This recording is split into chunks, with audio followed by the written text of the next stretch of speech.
quiro, ma mi musse io era. Okay, ini na jasi. Oh, tena ya fini ya wait.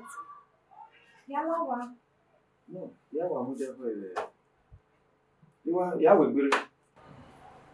Brother Frank, una ma gba o. O da ke gun egun. Me ni ayata susu fun pa no. We wa lipo ya fefefe na wije me o kin ga dede. Nínú wo tu mana na ro to. Why not here? Ikino mana mi wo no na me peace. E oyo. Mama mata. Mata no. We me wa ga gwe yan we ya wo ko nlele. O ga gbi mana no ni e ya ri. I almost to be a lily in my more time. Everybody have their life to live. We are le bi mana. Ni ya ri. O ri. Brother Frank alawa. Oh, ya mu dia ka yiwe mu moto ore malawa. Brother Frank alawa. See ya. Ya mu dia ka.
Why will your cooker cook food all the way up Palenyo? I've been in that toilet for the past 1 hour. Rufus. Madam. Egbe nuna wa de gbe were rio. If your salary were. Now there you know say my ogun dey hot. Because I know how me talk. Because I know how me talk. I don't want me fair task.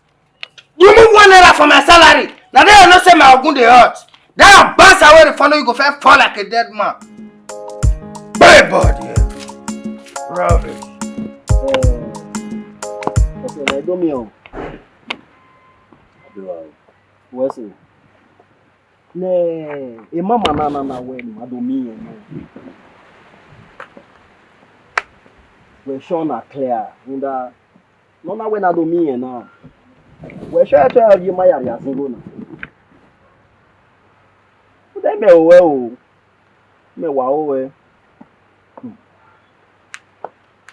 Gumere look how Oma we you bonima ama ewe si wage na be akunu ola we bonima awe na ole yo lere ne bitosh won ta babu we gbe kwere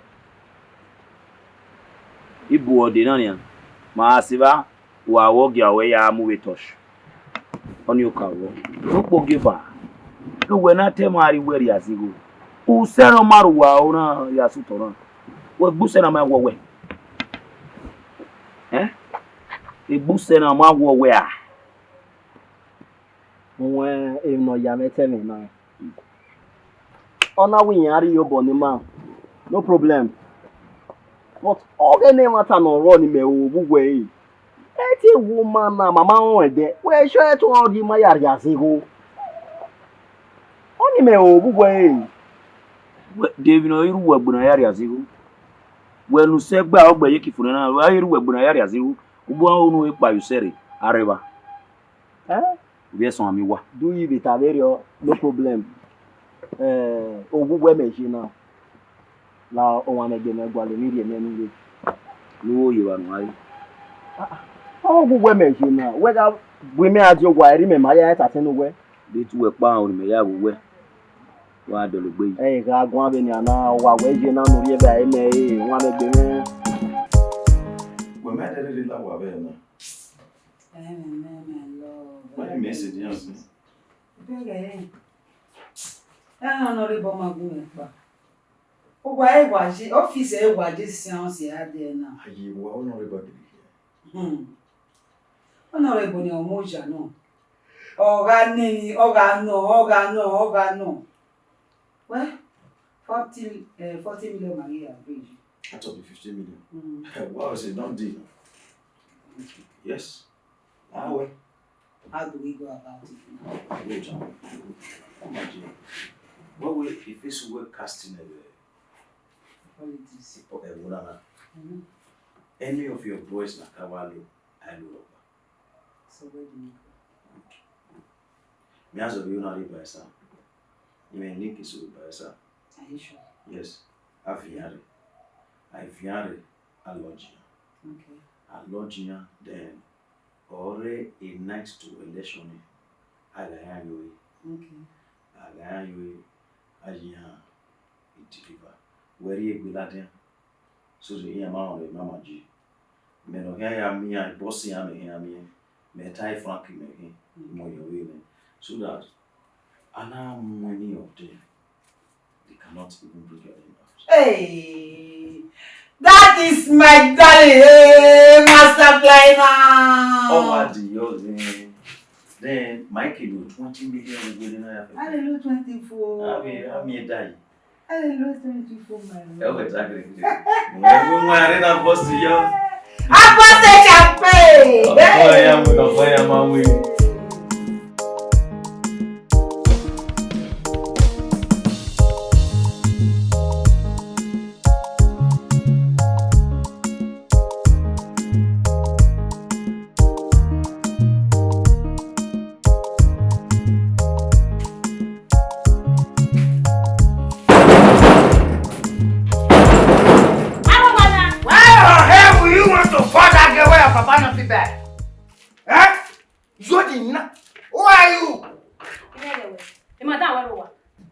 If you knock this gate against a day, I'll push the gate on you. Kekume. Hey, boy, there. Who you dey look for this house? Kekume that from Egwalo. You pull your husband for here? Where's your body pass? Give me your body pass. Because if you want to come and see my madam, we get government gate pass. Where? Oda fun me, o yo jaya mi me. Yeah, we will la wa ni me, yeah me madam we. We dey what me at body party. Your husband dey this house. You man we. Madam, don't waste my time. What's the name of your husband? Give me your gate pass. A gate pass. Oma, a Frank or any. Who is you look for? Frank. So Frank don't marry this kind of beautiful wife. I shall go. Come in. So now you be Frank wife. Come in, madam. You're welcome.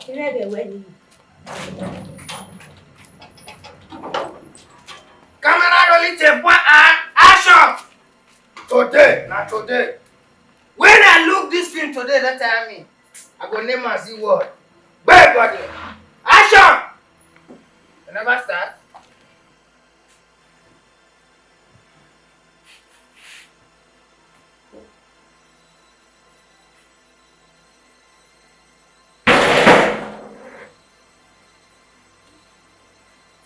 Larry, where Mama G, Abi, that will be. You don't dig in your way. You want to in your way. Mommy dig way. Lao. So that for me, I may. That will go. How that for me? How we make him? Oh no, that for me. When I come to your phone.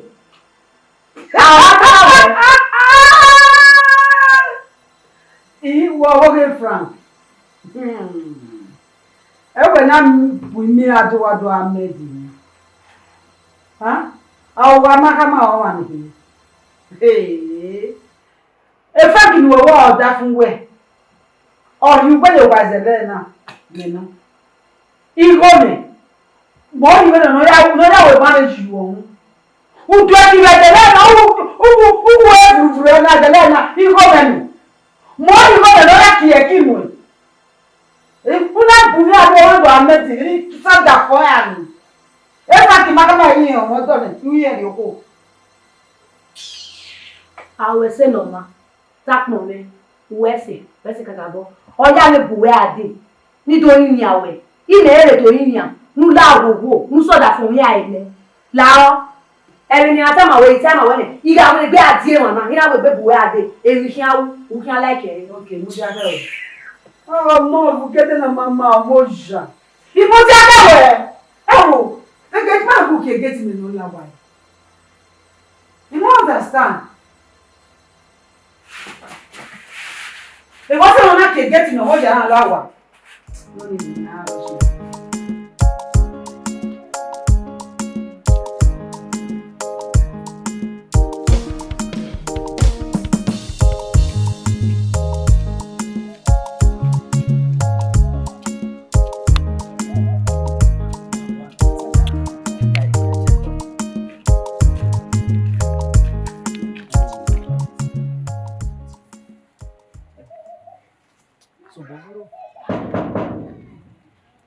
Sway.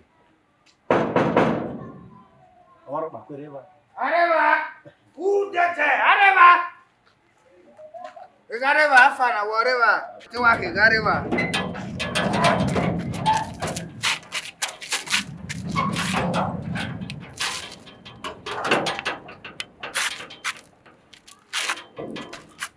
Jawan wa kolai. Abura be wa o. Domo. Aba magwale madam. Wa wasema magwale madam. Ere awa. Madam ri appointment. Mama mo gbe.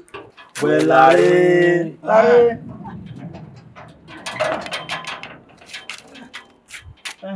Mama ri appointment. E government approve we wa wasema agege la compound there very hard. Mama je ori le appointment mama do ya mi. Mado ya mi. Thank you. When the mama meje, who ekedo me mama, me government approve it. Have government approve it? Let me see your approvalship. Ona ni mama do ya. Benore ni mama. Then you guys say.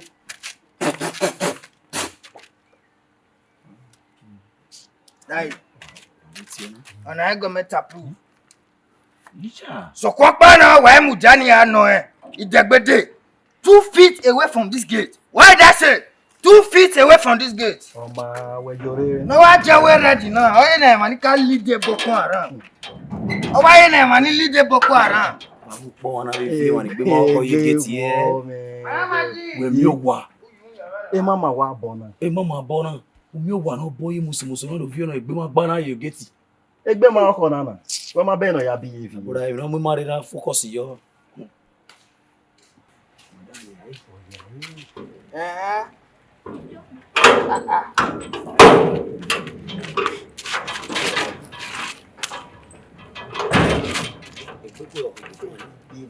Hey bros, you are very right. You have come to the right place. In Ramadan, when we are there. So kwapa no. Give your boy something now. The small lord down. White Bensi Oris. I'm here to see what. Gate yo na o gbe o ma ma gbe ma o ma. Oris needed. Oris needed. Action Peter. Oris, man, I give person Oris, man. You not see bad person working on the Oris. That shit fast. Wait, now, you know that before.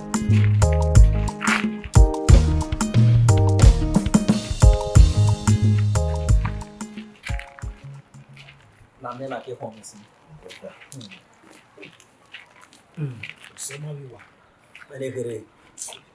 No sa ba bi ko se ise.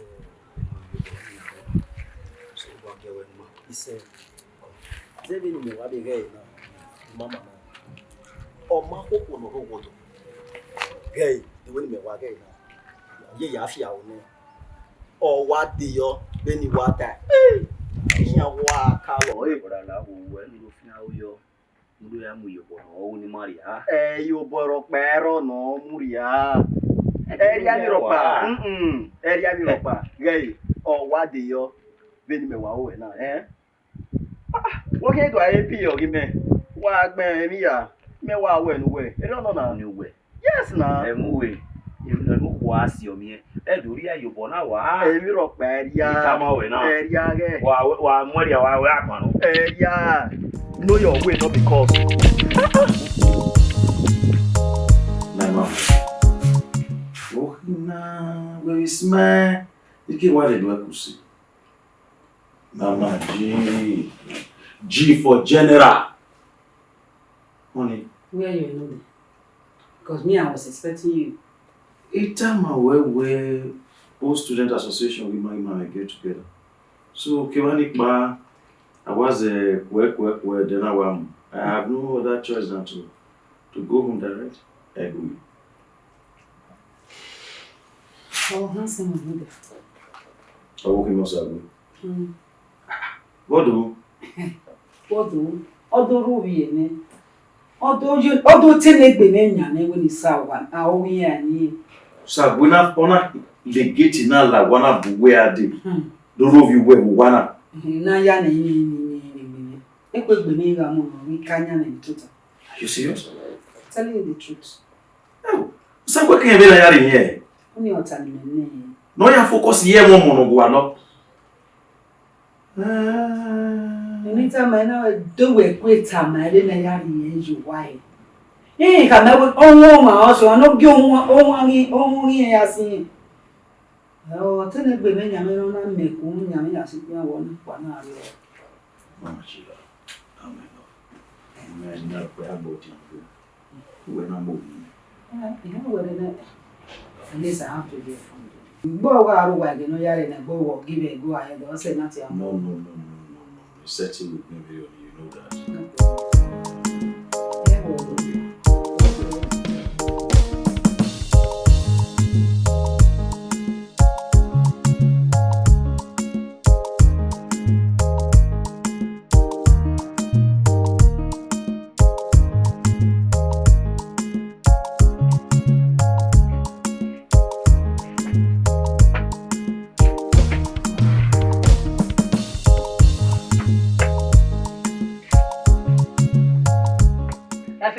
What do you call you? Do you need to be a denuna power? Why you like? Call you. Now, where be you now? Magbalama. La tota ya ti go we go. You ta gumegun. No be egwa ade na. Make you won wa. Onu ho pa ni memu yo ta na we gumewe a. Wa ri se. Ma ba e osapa ma. Ki ga me mo ame be dopa. Oko no ga fi moto gbera ona ise to ima. O ikepa ogweni ma do mi yen. E ba ni mekede na.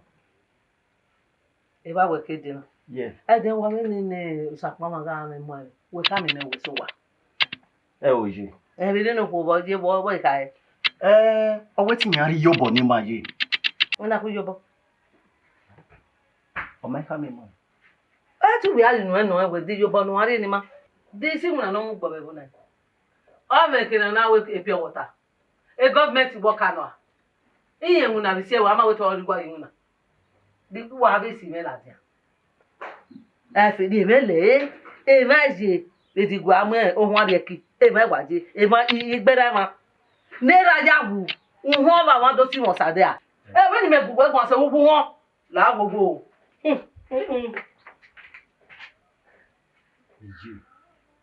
Iji, di wa ba ya de le ha.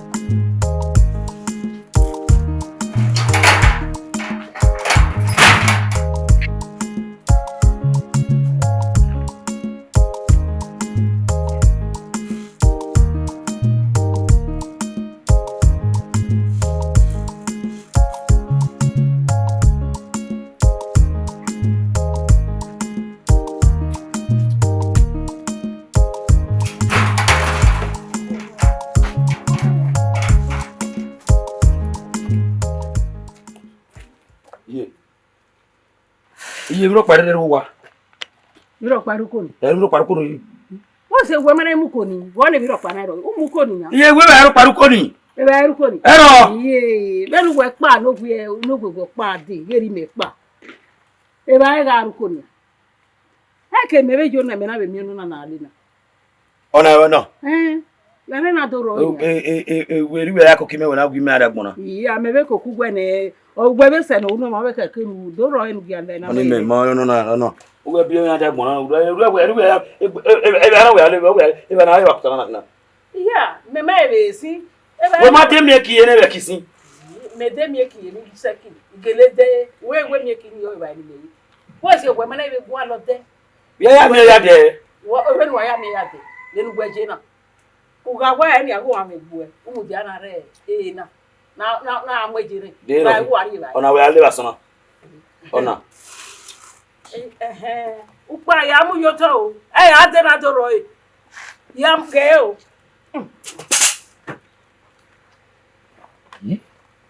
Ugele we na yoto. Imu yoto.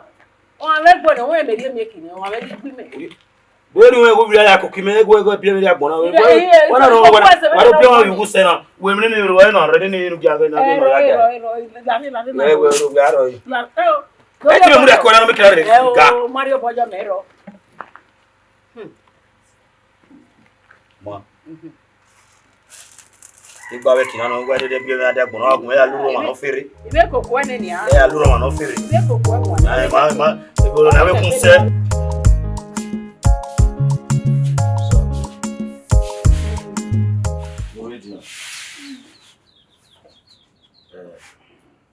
Mama Jitama, owo ni owo yen,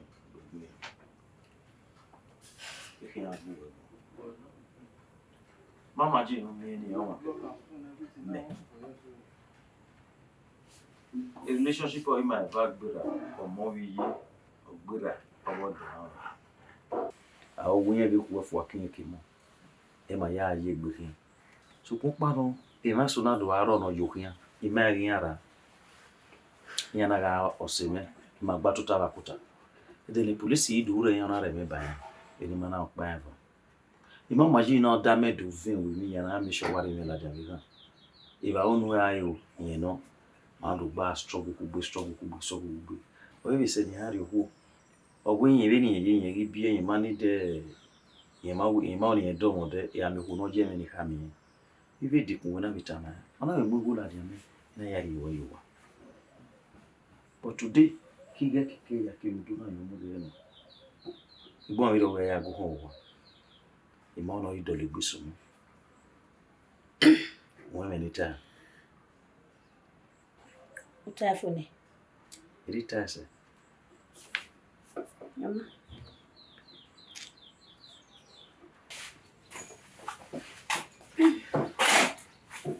Ma we se na ngaje se eja. Eveni atama ne. Agbe bo se wa ni no mi otike.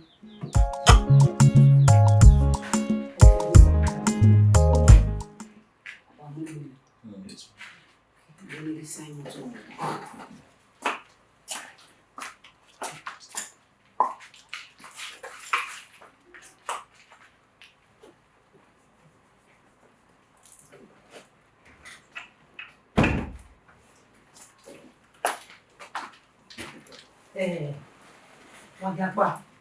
Na mina. Bo awa se wa ni. Owo ni wa se mo wa le ni gba. So wa mo gbo wa re. Opa no wa si wa. Wa ge mi ne ke mi wa ye. Wa ature ke mi wa le. Wa ikole me no mo ke na so to. Mama. Come on.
Nena. Sylvia. No. Sylvia, for me. No. How did you? No. You want me, baby? No. No, look, no, get it in. No. Will you stop it? No. You okay? Will you? You okay? Yeah, Bobby. You, Bobby. Frank. You stop boy, no, you boy, Stop it. Frank. Eu vim de nada. Isso não para o Oh, vamos, Nham. No. Oh, You okay? You boy. what's the name? I will slap you now. No. O boy. How can I O boy que canal. Lari.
Make sure we viens so dormir.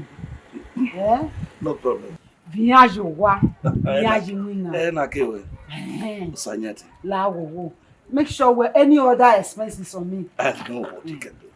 She are fully prepared. Yeah. No problem. Take care of them. No problem. Mama G. Amigo. Make sure you call me now. No problem. And then the area for visitor. When we're not going to go. Yes, now.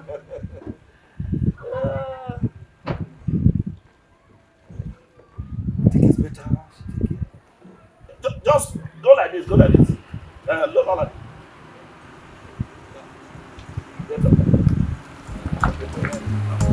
This is